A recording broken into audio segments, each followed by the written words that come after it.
For 12 long years she had lived with it, a condition that isolated her, drained her, and stole her hope. The scriptures tell us she had an issue of blood. Mark 5:25 KJV.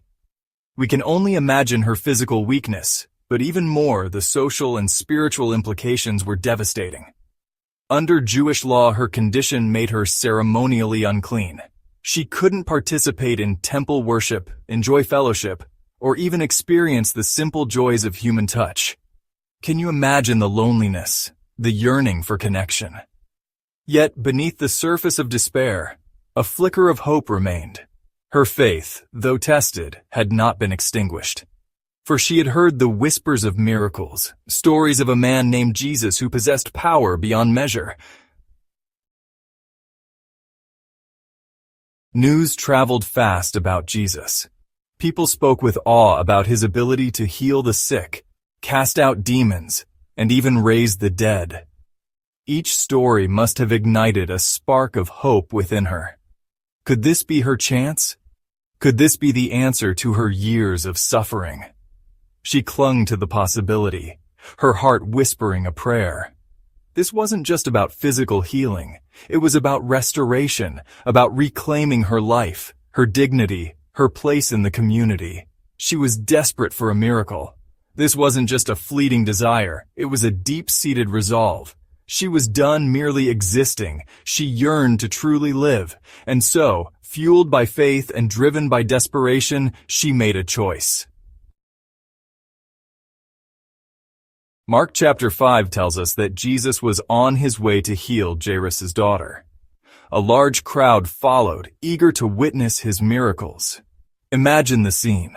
A throng of people pressing in, desperate for his touch, their voices a cacophony of pleas and anticipation. It would have been easy for the woman to give up, to be daunted by the sheer number of people or her own weakness. But she was determined. Mark 5:27 says, "When she had heard of Jesus, came in the press behind, and touched his garment." She couldn't reach him directly, not through this mass of humanity, but she believed that even touching his garment would be enough. Her faith was audacious, tenacious, and completely focused on the source of her healing. At that moment, amidst the jostling and commotion, she reached out. Her fingers, trembling with anticipation and hope, brushed against the edge of his garment. It was a simple act, seemingly insignificant in the grand scheme of things. But something extraordinary happened. Power flowed from Jesus.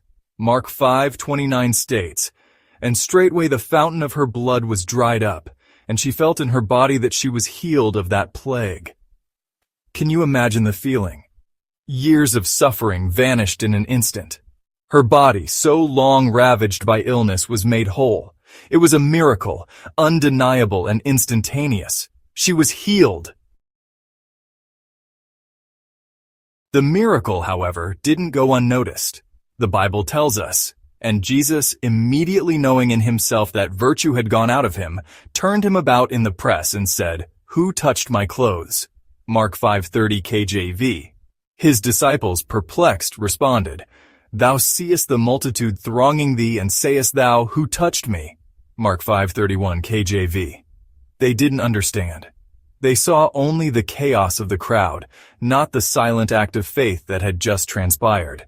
But Jesus, in his infinite compassion and knowing, wasn't looking for a physical answer. He was drawing out the woman, inviting her to step out of the shadows and into the light of her healing. Fear must have gripped her. Would he be angry? Would he reprimand her for her boldness, for touching him in her unclean state? Years of rejection and isolation had taken their toll. Yet something propelled her forward. Perhaps it was the overwhelming gratitude for her healing, or maybe it was the recognition of his divine authority. Whatever the reason, she knew she couldn't stay hidden.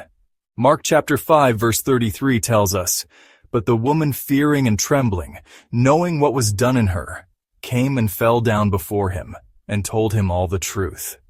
She confessed not only her touch, but also her condition, her desperation, and her faith. Jesus' response is one of the most tender and compassionate moments in Scripture. He didn't scold her or push her away. Instead, he looked at her with love and understanding. He said, "Daughter, be of good comfort. Thy faith hath made thee whole. Go in peace, and be whole of thy plague." He acknowledged her faith, a faith so profound that it had called out to his power and brought about her healing. He called her daughter, a term of endearment and acceptance. She was no longer an outcast, but a cherished child of God. Her healing wasn't just physical. It was a complete restoration, body, soul, and spirit. This story, though centuries old, continues to resonate deeply with us today. It reminds us that Jesus sees us even in our darkest moments, even when we feel lost and alone. He hears our cries for help, and he responds with compassion and love. The woman's faith is a powerful example for us. She didn't allow fear or doubt to hold her back. She pressed through every obstacle, believing that even a touch could bring about her miracle. Her story teaches us that faith isn't passive, it's active. It's about reaching out, even when we can't see the way forward, trusting that he will meet us in our need. The woman with the issue of blood teaches us that true faith is audacious enough to believe in the impossible, persistent enough to overcome any obstacle, and humble enough to acknowledge its source. Her story is a testament to the transformative power of Jesus' love and the incredible things that can happen when we dare to believe. It's an invitation to come to him, just as we are, and experience the healing and wholeness he longs to give us. May her story inspire us to live lives of faith, reaching out to Jesus with expectant hearts, knowing that he is able to do immeasurably more than all we ask or imagine.